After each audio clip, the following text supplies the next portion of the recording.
Oh, it's an appalling ideology because the people who created it had the idea about what it should be before they made it. So it's propaganda.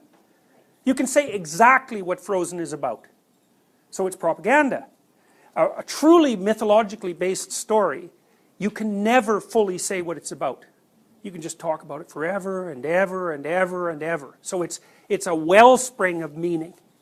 So.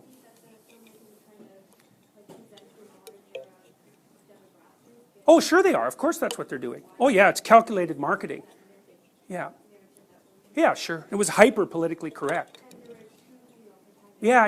And they didn't need men, and God, give me a break. Just because you need men doesn't mean you have to like them. Yeah, so I mean, I've thought a lot about the difference between propaganda and art. So art's actually a process rather than an end product.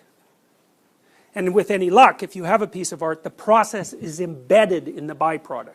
And so it reflects the process when you bring it into your house. And so it's a crystallized act of exploration. And the real artist doesn't know what they're doing. They don't know what they're doing. They're exploring. I can recommend a film. There's a film made of Picasso in about 1957. And it was a black and white film. And it was actually a film of him making a painting. And he painted it on glass so you could see what he was doing. It's really quite fascinating because you can see that he's playing. He sketches it in and then he rubs it out. So then he sketches it in again and he rubs it out and he sketches over here. And it's like there's a real dynamism about it. He doesn't plan it out to begin with. Not that there's necessarily anything wrong with that as an artistic endeavor too. But Picasso was trying to explore and understand.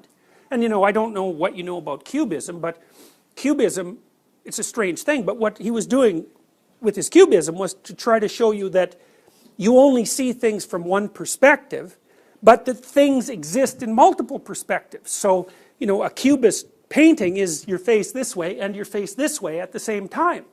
And so you could say, well, is that a more accurate way of representing a person than just the standard portrait? And Picasso would say, well, in some ways, definitely, because it captures the transformative element rather than the static element.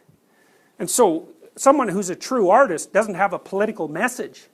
That's funny because my house is full of ideological propaganda from the Soviet Union. It's just packed full of it. And it's so interesting to watch these artifacts because a lot of them they're socialist realist, although mostly they're impressionist, really. It's so interesting to watch them because in the painting themselves, there's a war that you can perceive. And the war is, a lot of the people who made these paintings were incredibly talented, really, really skilled, because the Russians kept their formal academies open. So the Russians can really paint Impressionism. It's remarkable. But their talents were encapsulated within this mostly Stalinist ideology.